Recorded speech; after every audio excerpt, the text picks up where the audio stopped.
তারা অস্ত্র তাক করে বাংলাদেশের দিকে, জনগণের দিকে অস্ত্র তাক করে গুলি করে দিবে হুমকি দিয়েছে। তো বাংলাদেশের জনগণ এর আগে ভয় করত, এখন আর ভয় করে না। ঠিক কিনা জোরে বলেন? ভয় করার সময় আমাদের নাই। আমরা কাদেরকে ভয় করব? যারা গরুর সেনা খায় তাদেরকে না, যারা গরুর গোবর খায় তাদেরকে ভয় করব না। আমরা তো ভয় করব কাকে? জোরে বলেন আল্লাহকে। আরো জোরে বলেন কাকে? আল্লাহকে। আমরা তো বড় হয়েছি গরুর দুধ খেয়ে, আমরা বড় হয়েছি গরুর গোশত খেয়ে। ঠিক কিনা জোরে বলেন? যারা গরুর পেশাব খায়, যারা গরুর গোবর খায়, এরা কোনোদিন আমাদেরকে ভয় দেখাতে পারে না। আমরা ভীত কোনো জাতীয় নয়। ঠিক কিনা জোরে বলেন? আমরা ভীত জাতি নই। বাংলাদেশের মানুষ প্রতিরোধ করবার জন্য যার কাছে যা আছে তা নিয়ে চলে গেছে। বিশাল উত্তেজনা, সাংঘাতিক উত্তেজনা চলছে। যে কোনো মুহূর্তে যে কোনো বিষয় ঘটতে পারে। সম্মানিত ভাইয়েরা আমার, আপনাদের কাছে জানতে চাই, আমাদের এই 56,000 বর্গ মাইলের বাংলাদেশের উপরে যদি কোনো আধিপত্যবাদী শক্তি আক্রমণ করে, আপনারা চুপ করে বসে থাকবেন? যদি কোনো আধিপত্যবাদী, কোনো জালিম আবার আমাদের উপরে ছড়ি ঘোরাবার চেষ্টা করে, আমাদেরকে নিয়ন্ত্রণ করবার চেষ্টা করে, বাংলাদেশের স্বাধীনতা সার্বভৌমত্বকে ভুলুণ্ঠিত করবার দুঃসাহস যদি কেউ দেখায়, আমরা কেউ বসে থাকবো না। ঠিক কিনা জোরে বলুন? প্রয়োজনে আবারও শাহজালালের সেই হাতিয়ার অস্ত্র হাতে ধারণ করে আবারও রাজপথে সীমানা রক্ষার জন্য যদি জীবন দিতে হয়, আমরা জীবন দিতে প্রস্তুত আছি তো ইনশাআল্লাহ। আল্লাহ তৌফিক দান করুন। সম্মানিত ভাইয়েরা আমার, মনে রাখবেন, মুসলমানরা কিন্তু কারোর সাথে আক্রমণাত্মক যুদ্ধ করতে কখনোই যায় না। মুসলমানের উপরে যখন আক্রমণ করা হয়, মুসলমানরা সেই যুদ্ধে প্রতিরোধমূলক অংশগ্রহণ করে।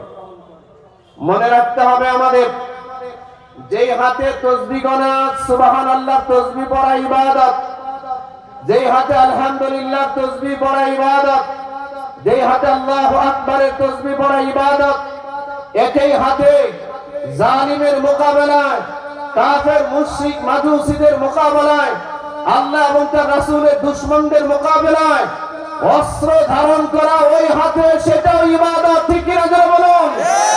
এই কারণেই তো মুহাম্মদুর রাসূলুল্লাহ সাল্লাল্লাহু আলাইহি ওয়াসাল্লাম জীবনে 26 থেকে 27টা যুদ্ধের চিফ অফ কমান্ডারের দায়িত্ব পালন করেছেন।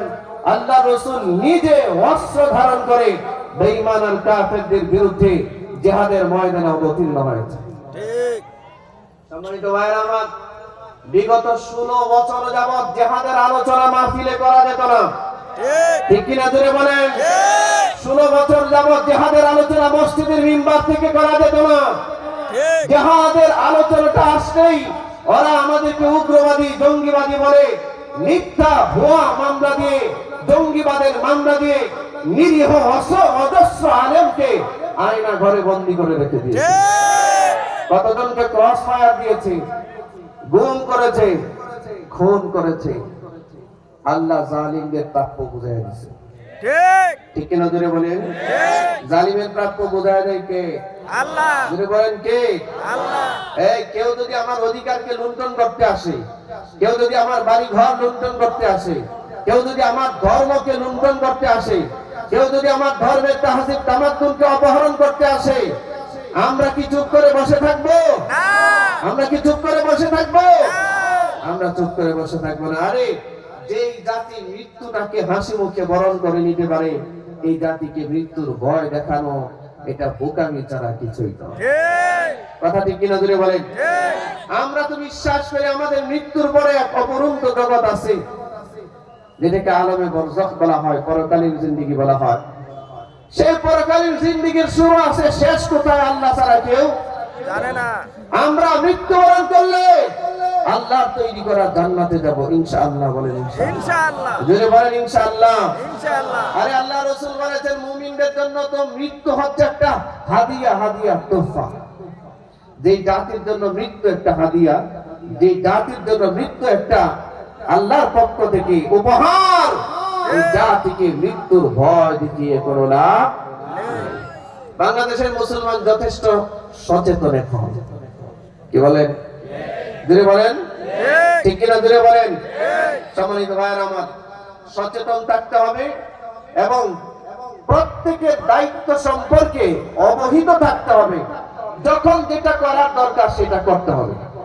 রাজি আছেন তো ইনশাআল্লাহ? ইনশাআল্লাহ। আল্লাহ তৌফিক দান করুন। আমিন।